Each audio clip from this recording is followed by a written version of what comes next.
Deandre Swift, as you guys already know from all the videos I pumped out, he's one of my favorite prospects in the NFL, one of my favorite young running backs. And I've noticed on the timeline, on the Twitters, the Reddits, and all that, there are some people who are kind of worried due to his fantasy performance against the Packers. We're going to go over some of his plays, see what was going on there. But I just want to let you guys know, because some of you guys are clicking off right now, but he's going to be fine. He's going to be fine. He's getting workload in the passing game. Everything's looking good.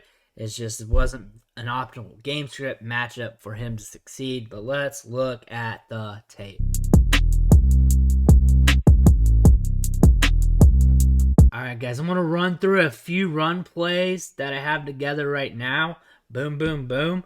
So first one, we're going to run it here. It's tied at 7 in the first quarter. Goff hands it off. It's a little draw. Little delay. Open hole here, looking pretty. Runs through the crease. Let's look. What can we do here that could have been better? We could have bounced this outside. We could have bounced this outside right here up top. We have leverage on that DB there. We could have bounced that out to get more yards. We could have ran the circle. Would have been a big game, don't know. Probably not. We could have got us a little bit more. Instead, we run straight here. If you notice, the leverage the blocker has here is indicating you should take that outside.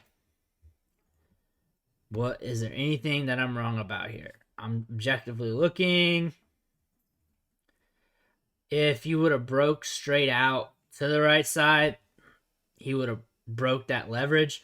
So obviously he would need to hit a dead leg, then break that out just to sell that he's coming in to be able to pull that off successfully. But I think that would have got him more yardage. Run straight up into this crease here. I don't think he was preparing. I think he was seeing this hole right here and thinks he had a hole open there to run through, and it caves in. The block's not that good. Gets here, he notices it. Still goes through. His momentum's going forward. And that's it on the play. But all in all, decisive here. Gets through the hole. And goes forward.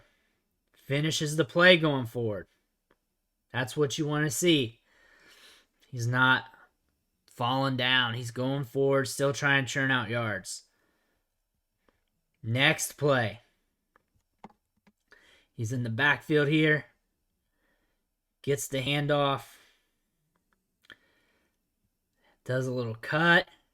Takes it back. Good move here. Good vision at the line of scrimmage. We got the middle linebackers coming down, crashing the party. One of the D linemen's peeling off. I mean, you can't really ask for more than that. It's not like he has the chance to really bust this open. We also can't take it for granted either. This could have been all bad. This could have been him running into the lineman getting pushed back here. This could have been him not seeing the cutback. Instead, he sees it. Looks pretty smooth here. And just gets tackled. The next play. Gets the handoff here. Finds a little crease. We see it opening up. It's very small. It's hard to see, especially with everything being a little blurry. But the crease is there. Runs through that. Absorbs contact. Takes what's given to him. There could have been some dancing here. He's allowing his blocking to set up. That's what you're seeing here with this step. Allowing his pull block to get over. Allowing the timing to happen, which allows the hole to open a little more for him. Hits the crease. And gets what's given to him. So he's taking what's given to him, finding the hole, good approach to the line of scrimmage. All three of these plays have been good. That first one he could have did a little bit more, it looked like, but at the same time, when he was approaching that hole, it looked like it was open to him probably, so I could understand why he made that decision. All right, here's the next play we're going to cover, and he's going to be using the passing game here. Rolls out here in the flat. Goff checks it down. This is what's going to make his money or make our money in fantasy football, is him catching these checkdowns in the flat and him getting the opportunity to burn large gains in open space. We have a lot of green in front of him here. So from here, takes it upfield. Guys crash in on him pretty quickly. Look at the hurdle. That's what I wanted to show you guys. Runs up. Just jumps over the dude. Super athletic guy. Sees it and was like, whoop. That's it. And has to take it out of bounds. But catches it. Boom. Thing though here is he's going to get a lot of checkdowns, a lot of passes in the flat all season long, which is going to build up his floor in fantasy. There are going to be some down games. Every running back, every player does have their down games, so don't be discouraged on Deandre Swift. The usage is there.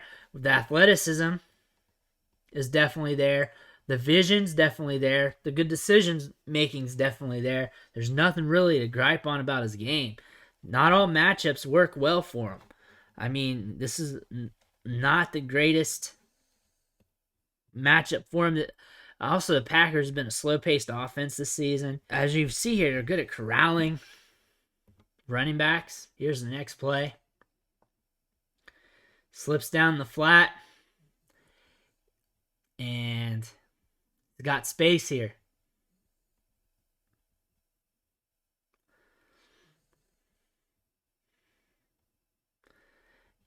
Space here, catches it. And he doesn't even have to do a dead leg or anything. He's just run by them because he's so much faster and more explosive. That's all he's doing. That's wheels. Here's a dead leg. Right there. To sell. He bites a little bit. Another dead leg and rolls off. Watch it in real time right here. Just faster. Dead leg, boom. So aggressive with his movement, his micro moves. Catches the ball in the backfield. Here's just blown by him. The dead leg. This is all bang, bang, bang, too.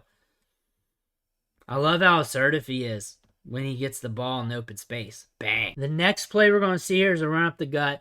We saw a lot of this in this game. I didn't pull all the highlights, all the run plays like this, but we saw the defensive line, the linebackers corral him up a bit. They're just good at filling his gaps. It's not the best matchup for him from a running aspect. The line did their best. He did have some opportunities, but it wasn't all the way there. As we see here, his approach to the line of scrimmage is fairly good. He comes here, he sees there's nothing open here. There's nothing there for him to do. So he's got to make something happen. So he cuts down this way. He's got a little gap.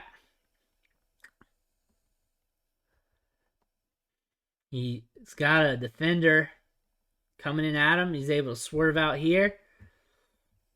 And able to get a little something out of nothing. Moving laterally well.